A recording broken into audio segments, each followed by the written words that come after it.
السلام عليكم، مرحبا بكم، إن شاء الله تكونوا كامل بخير وصحتكم تكون لاباس. رجعت لكم فيديو جديد ووصفة جديدة وصفتنا لنهار اليوم مطلوع يجي خفيف ومفشفش الله الله. كملوا معايا لا فيديو للأخير باش تشوفوا المقادير وطريقة التحضير. درته لكم يعني بمقادير مضبوطة وكمية تاع 4 خبزات.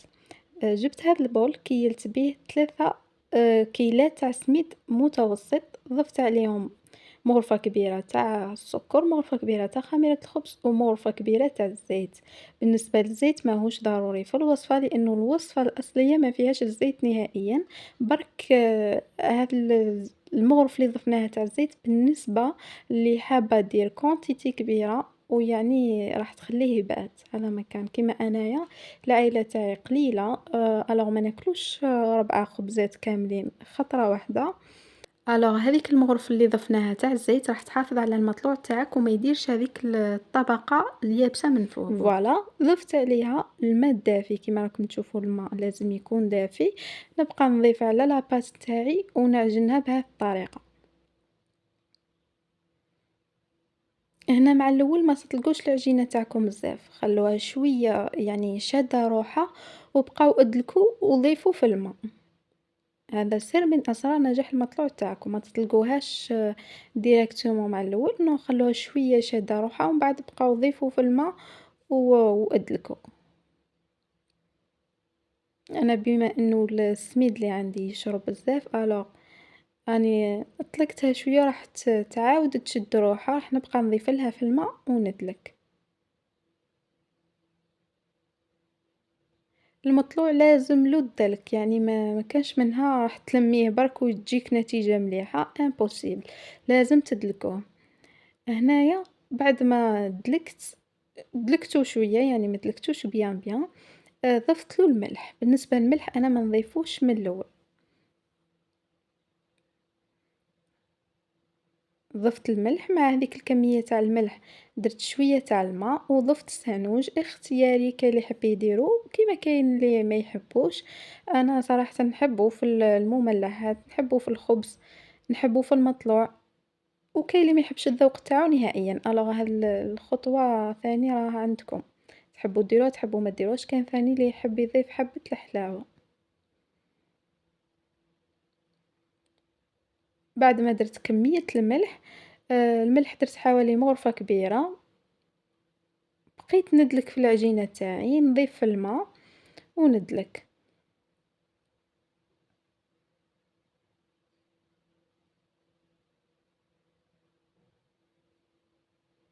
سانوش تقدروا تضيفوه مع الأول في السميد، مع الأول كامل كي تحطوا السميد تحطوا معاه السانوج، أنا صراحةً نسيت ما ضفتوش مع الأول.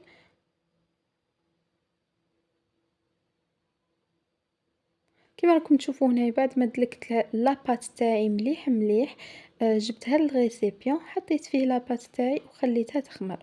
هنا بعد ما خمرت ما تديلكمش الوقت بزاف خاصة ولا كان الحال سخون شوية، كسرت هذاك التخمار وعاودت دلكتها مليح، شوفوا كيفاش راني ندلكها ونضيف لها الماء، شوفوا العجينة تاعي كيفاش تتطلق.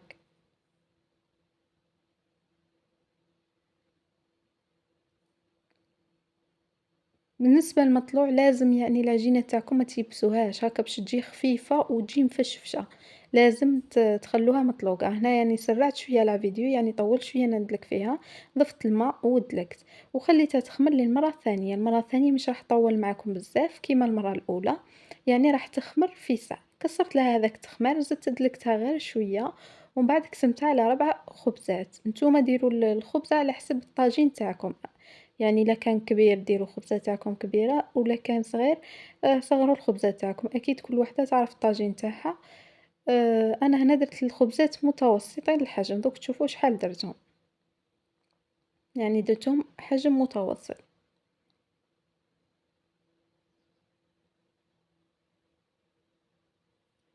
حاولوا تقسموهم على أقسام متساوية هاكا باش تجيكم الخبزات كامل كيف كيف، يعني بنفس الحجم ويجي الشكل تاعهم مليح. هنايا جبت الخبزة تاعي الأولى ندهنها شوية برك تاع زيت هاكا باش ما تلصقليش ونقرصها بهذه الطريقة.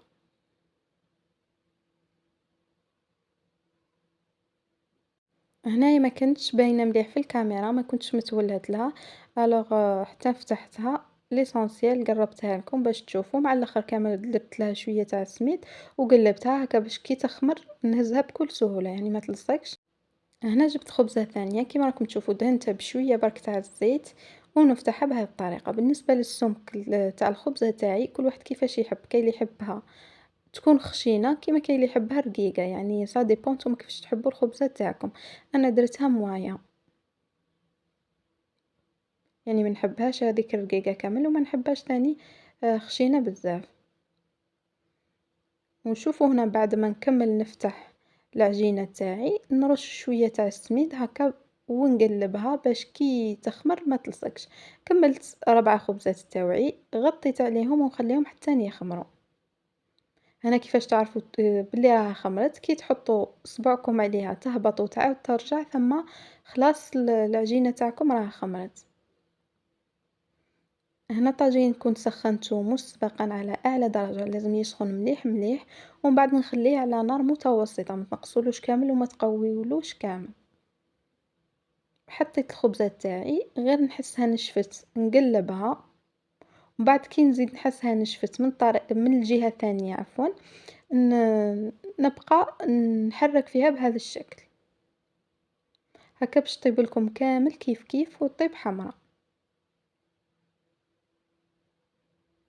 هنا راني سرعت الفيديو شوية، l'essentiel يعني الطريقة راها واضحة.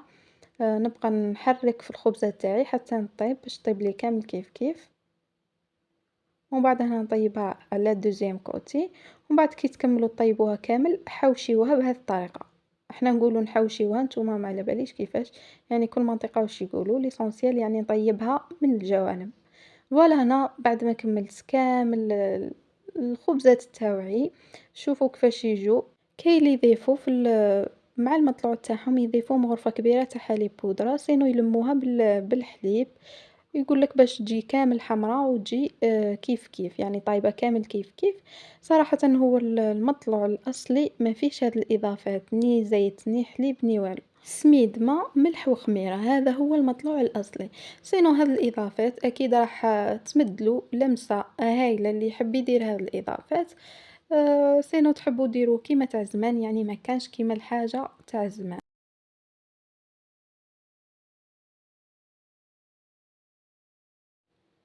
هنا حبيت نقسم معاكم خبزة هاكا باش تشوفوا المطلوع تاعي كيفاش يجي خفيف ويجي روعة. صدقوني هذه الوصفة من أروع ما يكون، جربوها وماكمش رايحين تندموا.